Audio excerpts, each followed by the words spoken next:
My wife was a literate woman, so she really enjoyed writing letters to a couple of pen pals. It was always her thing, and I never questioned her about it. She'd tell me a few things about what her friends were up to, but it was never anything that weird. She was always the one to get the mail too.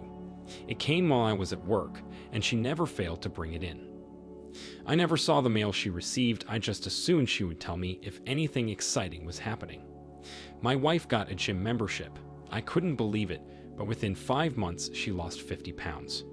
That is an extreme weight loss, and she earned it. I was really enjoying her new confidence in the bedroom, but our bedroom activities gradually became less frequent. I was pretty bummed that it always seemed like she was focused on something, deep in thought about daily problems, or at the gym. I eventually persuaded her, but it seemed like something was on her mind. I asked her what was up, and she said one of her pen pals was moving to town soon, and she was nervous to meet her in person. I told her she shouldn't worry about it or feel like she has to go.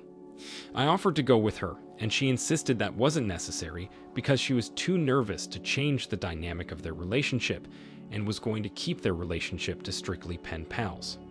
As soon as she said this, I suddenly had a flashback of when she told me, before we got married, about an ex-boyfriend she had that was serving time in prison.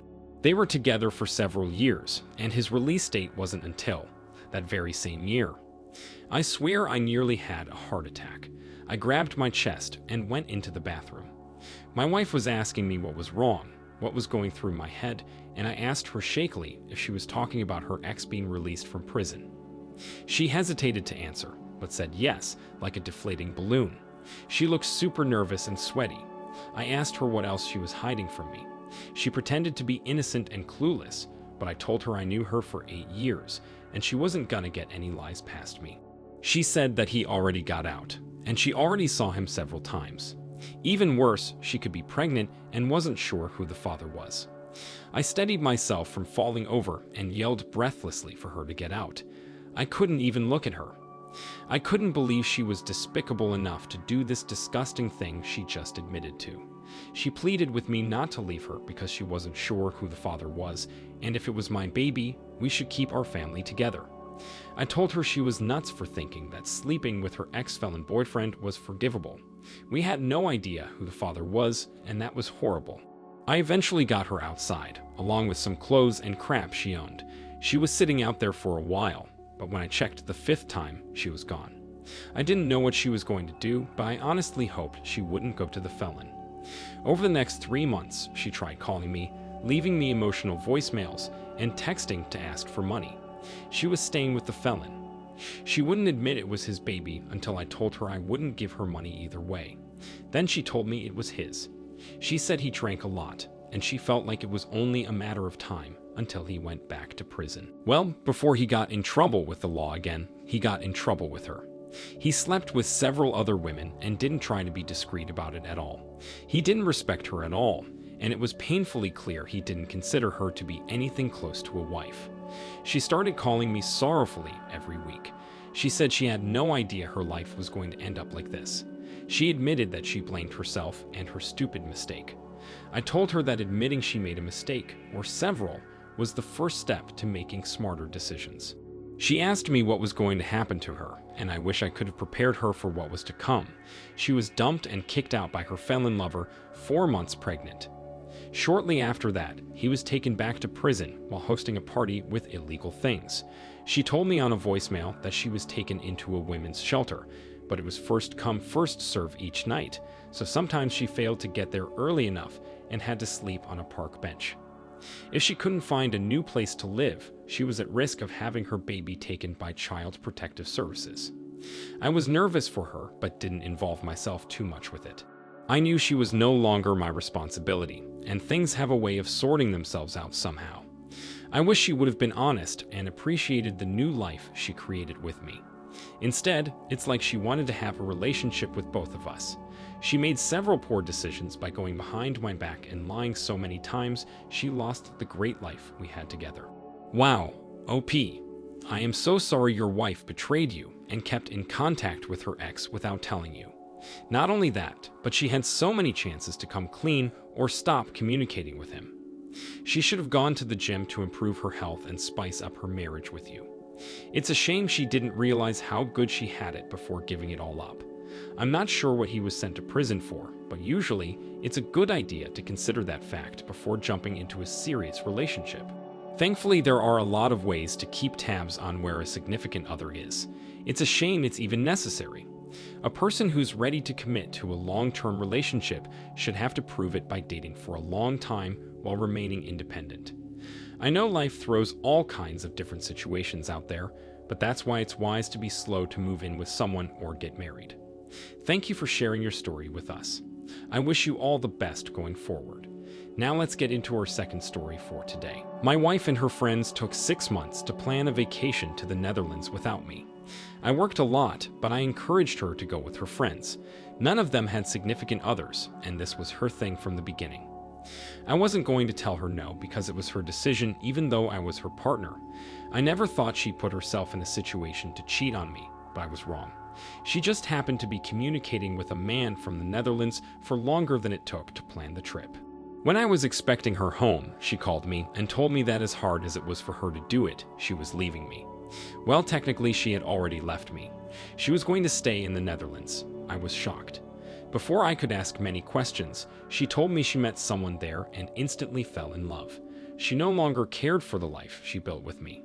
I couldn't believe what she was saying. She was my wife, and we just talked about conceiving a child, but she took advantage of my money to leave me for someone else. After pressuring her for answers and accusing her of leaving her husband for a stranger, she admitted that she'd been talking with him for almost a year before planning the trip. Our divorce was pretty straightforward. She left me and suddenly moved to a different country, so I got to keep the house and didn't owe her alimony. She called me a month later, sobbing and remorseful. She said AP kicked her out, she had nowhere to go, and no way to get a loan. She begged me to help her get back to the country and assured me I'd never hear from her again unless it was to pay me back for the cost of the ticket. I pretended to think about it so she could go on about how stupid she was. It was music to my ears. Then I told her no, I would never help her or speak to her again because she was a horrible person. She wailed in misery as I hung up and blocked her number. Her family called me, confused, 1 week later. They told me they finally got a call from her, and she said some crazy stuff they wanted to confirm with me. After confirming that we did divorce, they asked me if she was actually stranded there. I told them I wasn't sure because she was none of my concern anymore since she left the country to be with AP.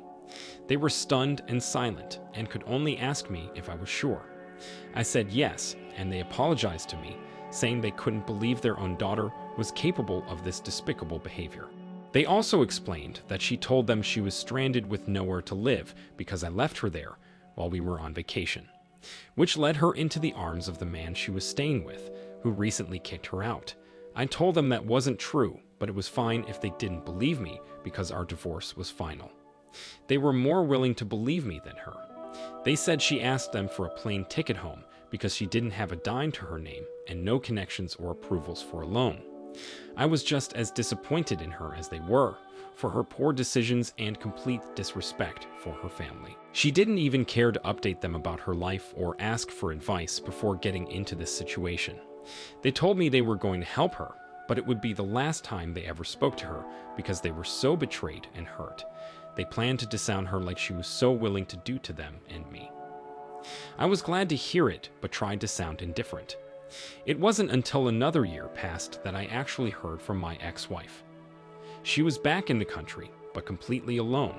It was February when she left me a voicemail saying she needed me back. She was crying and didn't know where she was going. Call me what you will, I never called her back. We might as well be strangers in life now. I've been healing and building my own fortune.